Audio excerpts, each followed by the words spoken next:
It's Monday, May 4th. I'm Lucie Steiner. And I'm Sam Seder. Which of these stories will you be talking about today? Donald Trump is forced to admit that the coronavirus death toll will be higher than he first predicted, while news reports show his administration was just waiting for a pandemic to enact fascist policies. Meanwhile, after a horrific mass shooting, Canada acts swiftly to ban semi-automatic firearms and other assault weapons. And lastly, the Senate will reconvene today, but will they get anything done? Here's what to look for out of Congress this week. You are listening to Majority FM's AM Quickie, and these are the stories you need to know.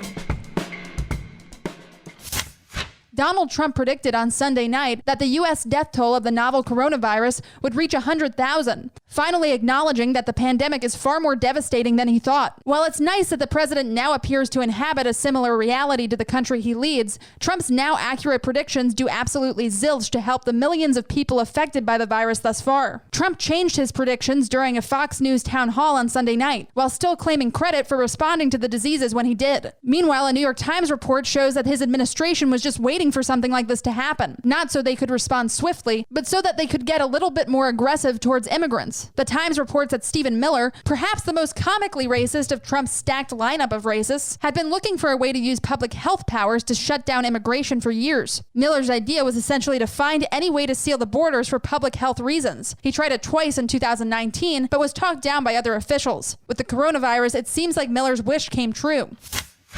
Canada moved swiftly to ban assault weapons across the country this weekend, responding to the horrific Nova Scotia mass shooting with swift legislative action. Canadian Prime Minister Justin Trudeau announced a blanket ban on the sale, transport, and use of about 1,500 different kinds of assault-style semi-automatic weapons, effective immediately. Canadians who already own such weapons have 2 years to dispose of them, and Trudeau said his government is working with the legislature to figure out a way to compensate them for the loss of property. The Nova Scotia shooting on April 18th and 19th was one of the deadliest mass murders in Canada's history. The shooter, who is armed with multiple weapons he purchased in both the U.S. and Canada, shot and killed 13 people, and killed 9 more in fires, he said, as the rampage continued. He was not licensed to own a gun in Canada, yet still obtained many, at least one of which came from a U.S. source, according to Canadian authorities.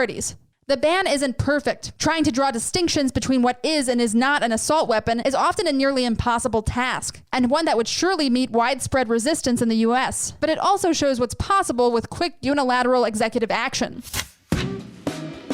Hey, Majority.fm's AM Quickie is fueled by JustCoffee.coop. Just Coffee is a worker-owned coffee roaster based in Madison, Wisconsin that has sponsored the Majority Report for nearly a decade.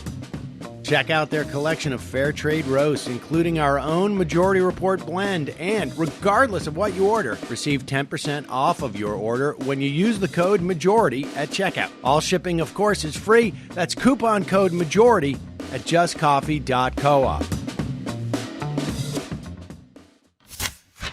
The Senate is going back to work today, largely because Mitch McConnell has an interest in making Trump look good by getting one house of Congress back to work. It remains to be seen if any of that work will help the American people, but here's what we're looking for. Progressives are currently calling for the next coronavirus relief bill to finally address the needs of working people, largely by stopping mass layoffs, direct financial relief, and expansion of financial relief programs like food aid, health coverage for frontline workers, and national vote by mail for the November elections. While these goals are a long shot with McConnell in charge, this is the best time for Democrats in both the Senate and House to start pushing back in a more meaningful way against whatever bogus bill the Republicans put forward next. Things will move slowly, of course. Nancy Pelosi says the House won't return to D.C. until May 11th. When it does, however, there's some good bills. Representative Pramila Jayapal, for one, announced legislation that would expand Medicare and Medicaid to millions of Americans during the crisis and force private companies to pay for patients stricken with the disease. It's not quite full single payer, but it's a good start. Now we wait to see if Democrats can find the courage to support it.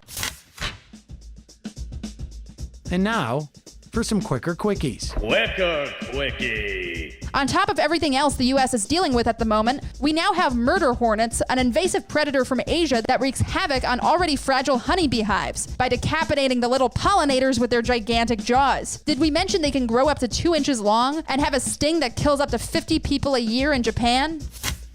Betsy DeVos, determined to make the most of her potential for evil as Secretary of Education, has decided to garnish the wages of nearly 300,000 people who have student loans in the middle of a pandemic. And other news that should surprise no one, the notoriously dumb anti-vaccine movement has started to glom on to the equally stupid anti-social distancing protest movement. The New York Times reports that prominent anti-vax organizations have been spotted at protests in at least 3 states. And finally, on Friday, Trump announced his intentions to replace HHS Inspector General Christy A. Grimm. This may sound like a small fry personnel change inside the administration if Grimm weren't the one who blew the whistle on a dire shortage of protective equipment in U.S. hospitals just a month earlier. To use a golf metaphor Trump would surely understand, cheap retaliation is par for the course at this point. Quicker. Quickie.